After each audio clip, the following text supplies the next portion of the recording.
Lohan, jogador do Flamengo, pode ser trocado pelo Antony? Também sobre a reunião entre Flamengo e representantes do Gabigol. O que ficou decidido?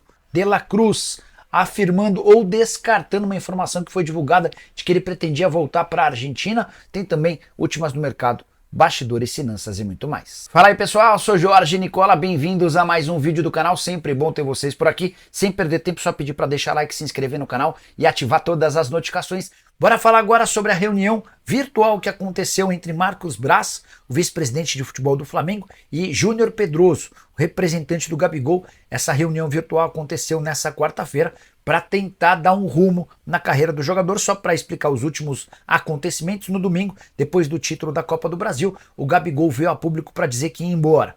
Na segunda-feira, o Flamengo deixou vazar a notícia de que o Gabigol discutiu com o Felipe Luiz e, por conta disso, decidiu afastá-lo sem previsão de volta, cogitando inclusive uma rescisão de contrato de forma amigável. O Júnior Pedroso e o Marcos Braz têm tentado colocar panos quentes e esse encontro virtual serviu para acalmar os ânimos. Eles, inclusive, prometem uma reunião presencial ainda nessa semana para ver se pelo menos uma partida de despedida será disputada pelo Gabigol antes do fim do contrato. O vínculo do Gabigol com o Fla se encerra em 31 de dezembro. Ainda sobre o Flamengo, a Arrascaeta vai passar por uma artroscopia no joelho esquerdo nessa quinta-feira. Bora falar agora sobre Hugo Souza, informação super importante. Timão assegura que encontrou um fiador para a compra do Hugo Souza. Prazo se esgotando, o Corinthians tem apenas até 30 de novembro para se acertar com o Flamengo em relação ao parcelamento ou à compra à vista de algo na casa dos 5 milhões de reais para ter o Hugo Souza em definitivo. O primeiro fiador apresentado pelo Corinthians ao Flamengo foi reprovado, no caso Abrax. Nada contra a Abrax, mas é que ela já havia sido utilizada como fiadora na compra do Mateuzinho. O Corinthians atrasou uma das parcelas e o Flamengo não conseguiu receber da Abrax a quantia. Diante desse cenário, o Corinthians passou a buscar no mercado alternativas e, de acordo com o site Meu Timão, um banco, cujo nome não foi revelado, se comprometeu a ajudar o Corinthians. Não está descartada, inclusive, a possibilidade de aquisição de forma imediata, com o Corinthians executando essa opção de compra por 800 mil euros ou quase 5 milhões de reais. Bora mudar de assunto e falar sobre De La Cruz. O meio-atacante uruguaio que pertence ao Flamengo recentemente foi alvo de especulações na Argentina. Por lá afirmaram que ele estaria forçando a barra para deixar o Flamengo para voltar para o River Plate. Em entrevista à ESPN da Argentina, o De La Cruz disse o seguinte, abre aspas: "Acredito que isso foi algo da imprensa. Em nenhum momento passou pela minha cabeça voltar ao River Plate agora. Sou muito agradecido ao clube, mas estou muito bem no Flamengo e feliz vivendo uma nova etapa." Mas o De La Cruz completa: "As pessoas próximas de mim sabem que esse não é o momento. Tenho uma grande relação com Marcelo Gallardo, falei muito com ele e com o presidente do River, mas eles sabem que agora não é o momento", fecha aspas. Destaque para todo momento do De La Cruz afirmando que agora não é o momento. Então ele não fecha as portas para um retorno para o River Plate, mas deixa claro que isso vai acontecer um pouco mais para frente. Jogador comprado por 18 milhões de dólares no início dessa temporada. Só para completar sobre o Flamengo, o Cuiabá decidiu cobrar caro de torcedores do Flamengo para o jogo que vai acontecer na Arena Pantanal, o jogo marcado para o dia 20 pelo Campeonato Brasileiro. Ingressos à venda para o setor do visitante vão custar entre 250 e 300 reais. Bora mudar de assunto e falar sobre uma especulação que vem da Inglaterra e dá conta de que Lohan, jogador do Flamengo, interessa ao Manchester United. A partir daí, o United poderia usar o Antony como moeda de troca para a contratação do jogador de 18 anos de idade. Confesso que achei a história pra lá de esquisita. Afinal de contas, o Lohan está avaliado em 12 milhões de euros e o Antony foi comprado por 100 milhões de euros. De qualquer forma, achei melhor procurar o Júnior Pedroso, que é o representante do Antony, para saber se existiu alguma procura, alguma consulta, se essa história tem algum cabimento. A resposta foi de que não há nenhuma intenção do Antony em sair do Manchester United.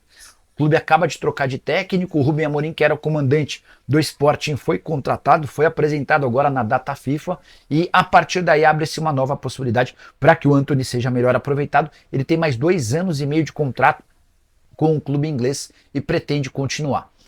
Além dessa especulação envolvendo o Flamengo, é legal contar que o Brighton e o West Ham também demonstraram interesse em contar com o Antony, mas não comprá-lo, até porque 100 milhões de euros poucos clubes no Brasil são capazes. Só para arrebatar com o noticiário do Flamengo, rubro-negro que empatou em 0-0 contra o Atlético Mineiro em jogo atrasado do Campeonato Brasileiro nessa quarta-feira, jogo disputado no Maracanã. Davi Luiz perdeu pênalti. Ainda no primeiro tempo, várias chances criadas, o Everson mais uma vez aparecendo como o grande destaque da partida. De qualquer forma, o resultado devolveu o Flamengo à quarta colocação, mesma pontuação do Inter, mais vantagem nos critérios de desempate. Depois da partida, o Felipe Luiz deixou bem claro que não teve nenhuma relação com o afastamento do Gabigol, decisão da diretoria. Felipe Luiz, que ainda afirmou que o Arrascaeta não joga mais nesse ano, passa nessa quinta-feira por uma artroscopia no joelho. Bora falar agora sobre Rafinha, informação exclusiva. O lateral direito do São Paulo decidiu que permanecerá no tricolor por mais algum tempo. Seleção brasileira.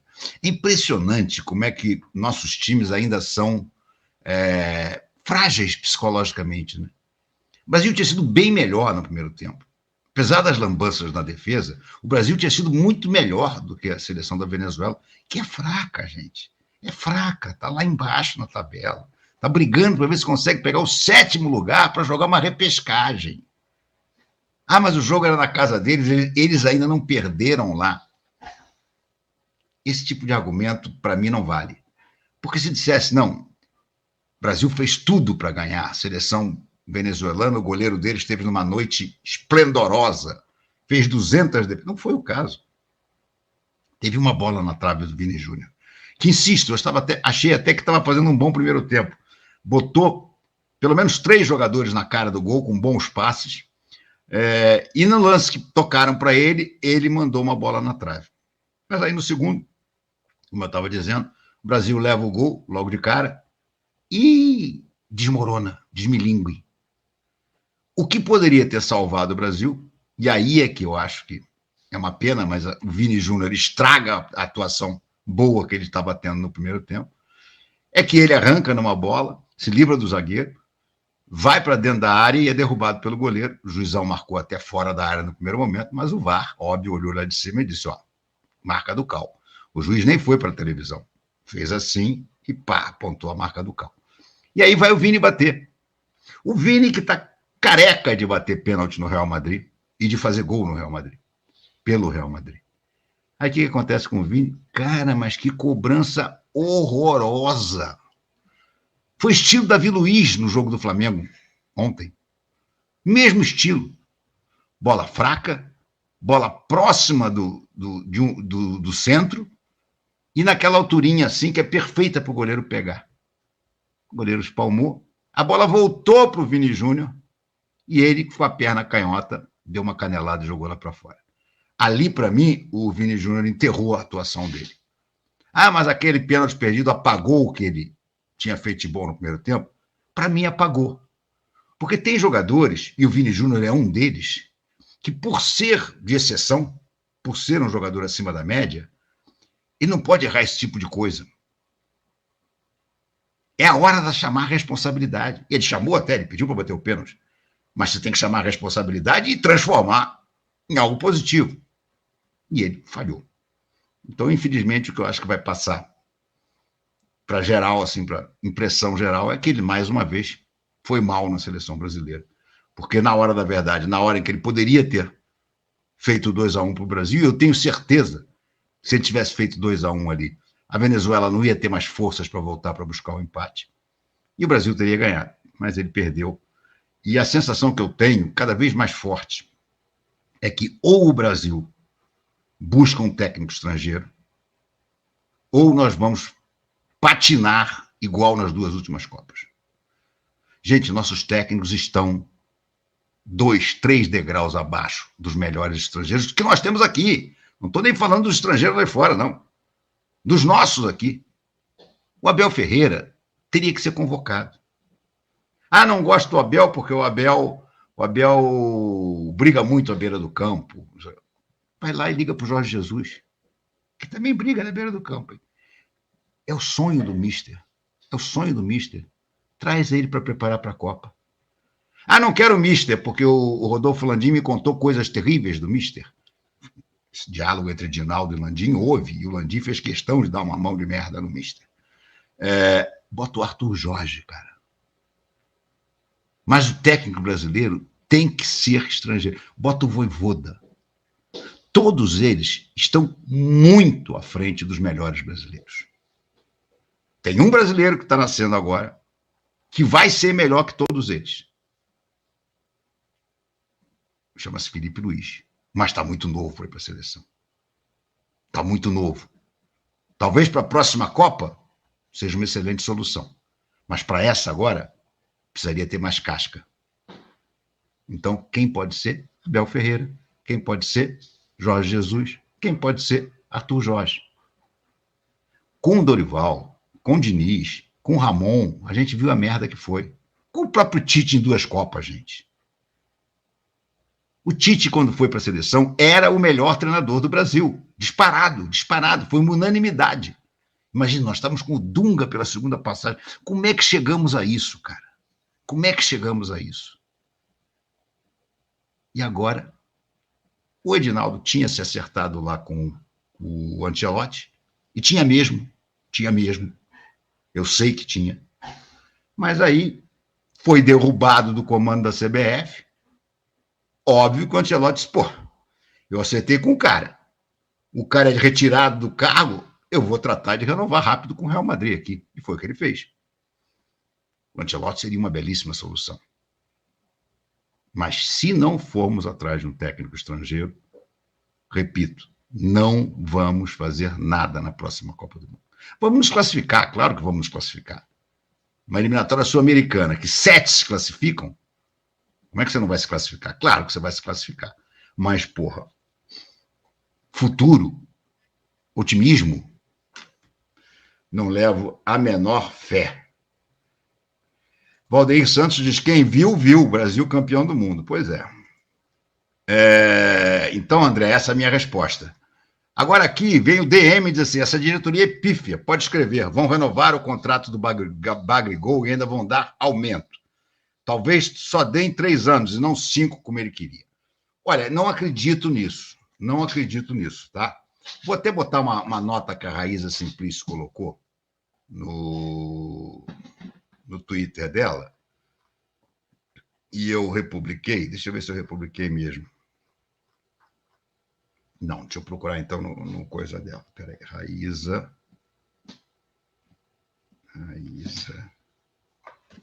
O diabo. Raíza Simplício, cá está ela. A Raíza botou a seguinte nota, e eu vou botar na tela para vocês, e vou ler para vocês. Que é uma declaração do Landim que mantém a posição que o Flamengo tinha. Ele diz assim, Rodolfo Landim. Ah, não é essa aqui, não. Essa é uma outra coisa interessante. Espera aí. Ah, deu uma entrevista grande para a Raíza. É essa aqui que eu quero mostrar. O Gabigol teve queda de desempenho em 2023 e uma queda de desempenho também em 2024. O Gabigol fez uma proposta de contrato de mais 4 anos para o Flamengo, com um crescimento muito grande do que seria a remuneração anual dele. Quase o dobro do salário que ele ganha, que já é um baita salário, quase 1,5 milhão.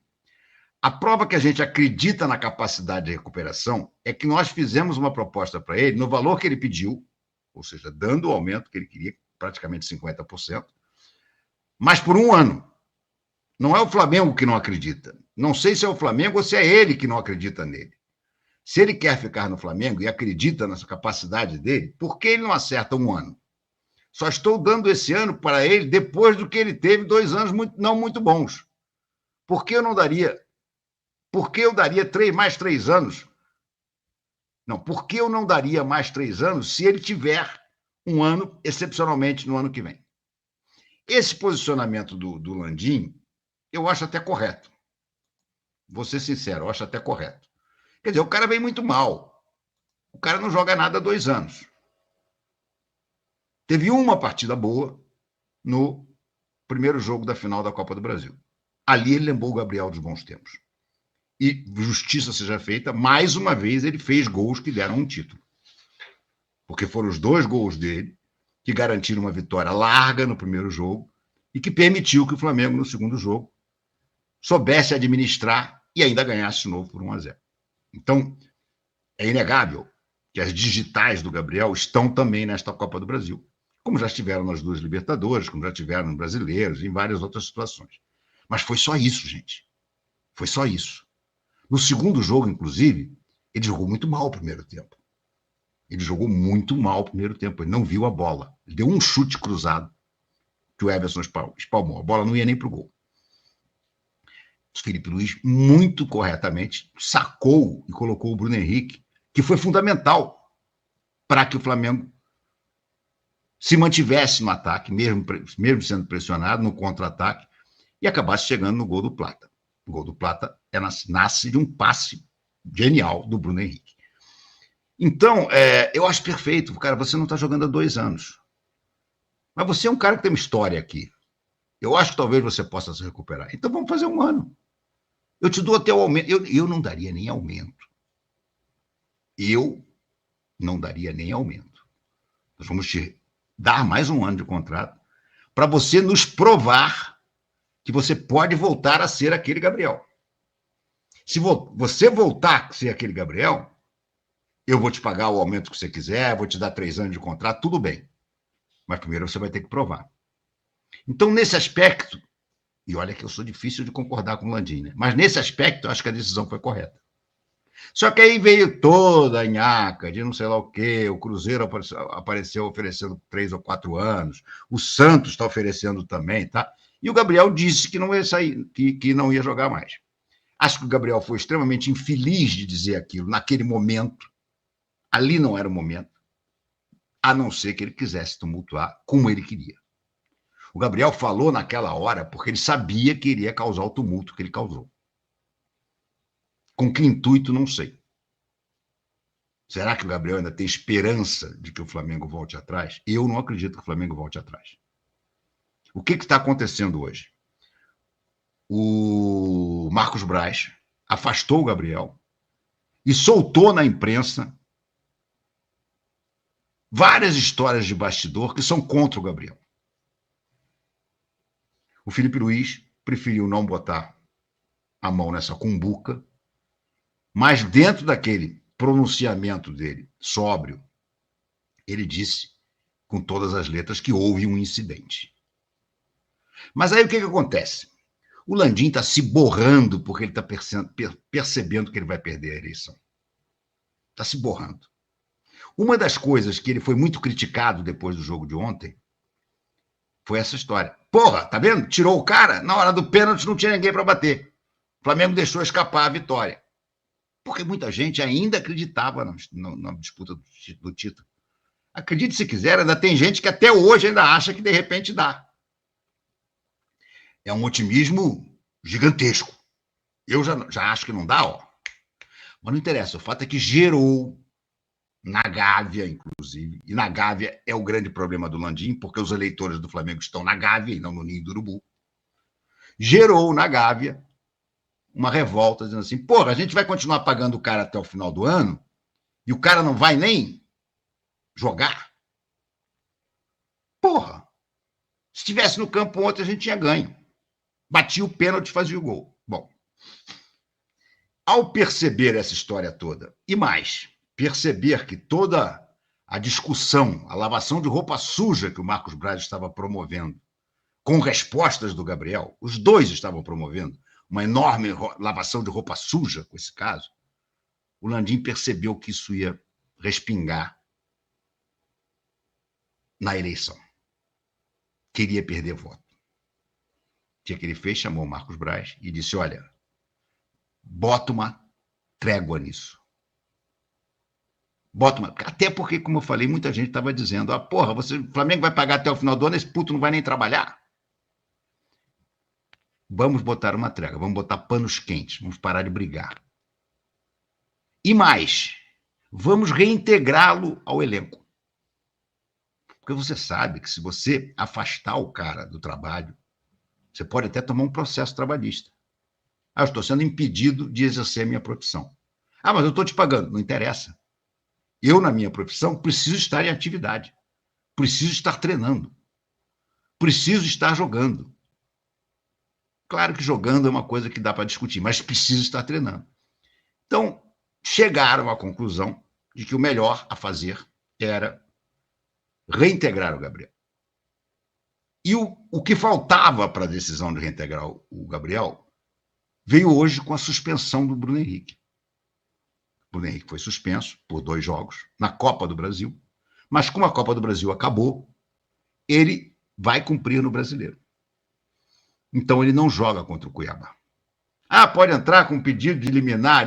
Pode tudo, mas pode ser que não se consiga. E o Bruno Henrique tenha que cumprir o segundo jogo contra o Cuiabá. E aí o Flamengo bota quem para jogar de centroavante? Não tem. Vai puxar o menino, o Tereza? Que eu acho até que o Felipe Luiz já devia ter puxado. O Felipe Luiz jogou com ele na base, né? Eu acho que ele já deveria ter puxado. Mais garotada e mais principalmente um centroavante. Não é possível que na base inteira do Flamengo não tenha um centroavante. Pode não ser genial, mas enfim. Então, o que eu ouvi é o seguinte, olha, resolveram botar uma trégua, ele vai ser reintegrado. A decisão de escalar ou não passa a ser do Felipe Luiz, que o Felipe Luiz fez questão de dizer na entrevista, no pronunciamento dele, que era uma decisão da diretoria. Que depois, em determinado momento, diria se ele voltava ou não. Ou seja, o Felipe disse, olha, eu não posso fazer nada. A diretoria tomou essa decisão. E ela vai me avisar se volta depois ou não. Vai voltar. Vai voltar, vai ser reintegrado, vai treinar e muito possivelmente vai jogar contra o Cuiabá. Depois, se vai continuar... o Paraguai acaba de virar para 2-1 em cima da Argentina. Iníciozinho do segundo tempo. Se vai continuar como titular ou não, vai depender do que ele jogar. Se não jogar nada, eu tenho certeza que o Felipe tira. Quando o Bruno Henrique puder voltar a jogar, ele tira e bota o Bruno Henrique de centroavante. Mas para ele, Felipe Luiz, no fundo é um bom negócio. Porque o ambiente... Faltam 5 jogos, gente. Sabe? O Felipe Luiz quer terminar bem, terminar à la grande, como dizem na Espanha. Entendeu? Então, para ele ter o Gabriel, é melhor. É melhor do que não ter. Porque ele não tem outro, gente. O Carlinhos está machucado também. O Bruno Henrique estava sendo usado ali como um quebra-galho. E no último jogo, por exemplo, se o Bruno Henrique entrou muito bem contra o Atlético Mineiro, lá na Arena MRV, esse último jogo ele jogou muito mal. Ele jogou muito mal. O Flamengo criou várias situações, mas pouquíssimas com o Bruno Henrique. O Bruno Henrique não é centroavante. Ele pode quebrar um galho. Mas ele começar um jogo tendo que ficar lá dentro da área de costas para o gol, não é a dele. Possivelmente vai jogar até a última rodada. Ou pelo menos vai estar disponível até a última rodada. Se isso acontecer, eu acredito até que se as coisas acalmarem, se o Gabriel parar também de provocar, eu acredito até que o Flamengo possa fazer um jogo de despedida para ele na partida contra o Vitória, que é a que fecha o Campeonato Brasileiro e que vai ser no Maracanã. Acho que seria a coisa mais sensata a ser feita. Esfria a cabeça de todo mundo. Ele já tem lá as propostas suficientes para ter o tempo que ele queria e que o Flamengo não vai dar mais. O Flamengo, em momento nenhum, vai chegar lá e vai aumentar o prazo de 1 ano. Então, ele vai sair para o Cruzeiro, ou para o Santos, ou para o Al Hilal, seja lá para onde ele quiser, mas vai cumprir o contrato até o final. E, no último jogo, se tudo correr bem, nessas últimas 5 partidas, nas próximas 4, na quinta, o Flamengo faz uma despedida para ele. A tendência, hoje em dia, caminha para isso.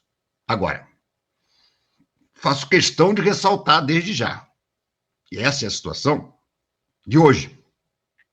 Em se tratando dessa diretoria trapalhona do Flamengo e do egocêntrico do Gabriel, tudo pode mudar. Tudo pode mudar. Vai que o Flamengo consegue a liberação do Bruno Henrique e o Felipe Luiz resolve começar o jogo contra o Cuiabá com o Bruno Henrique. E o Gabriel vai e faz um desaforo. Tudo pode acontecer ainda, cara. Tudo pode acontecer. Eu estou contando para vocês qual é a situação de hoje.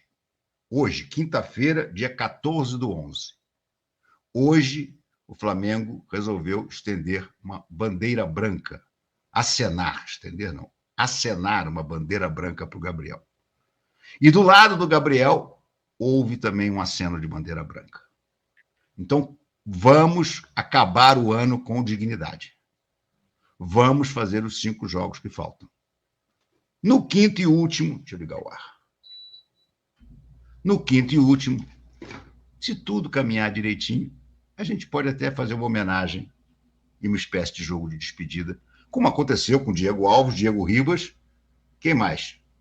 Acho que até o próprio Felipe Luiz, não foi o caso? No último jogo do ano passado, ano retrasado, na verdade, contra o Avaí, que o Flamengo até perdeu o jogo no Maracanã. Dorival ainda era o treinador.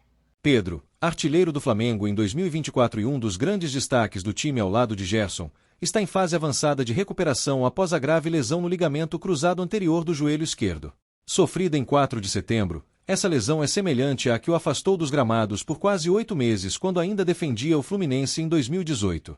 Desta vez, porém, há uma notícia positiva: o menisco não foi afetado, permitindo que o atleta iniciasse a reabilitação mais rapidamente. Operado em 13 de setembro, Pedro iniciou as sessões de fisioterapia no Ninho do Urubu em 1º de outubro, após um curto período de repouso pós-cirúrgico.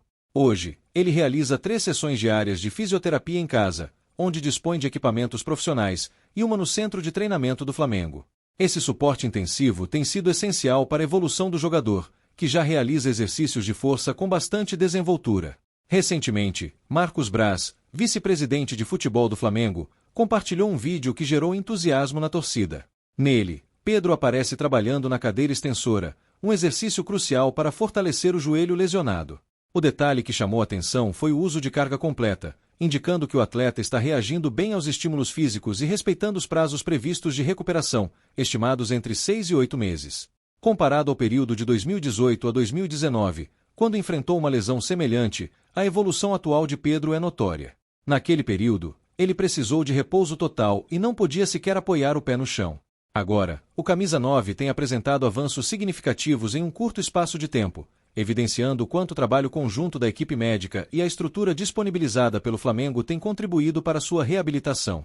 Mesmo afastado dos gramados desde 1º de setembro, quando marcou na vitória contra o Corinthians, Pedro segue como artilheiro do futebol brasileiro em 2024, com 30 gols em competições oficiais, além de 2 gols em amistosos da pré-temporada nos Estados Unidos.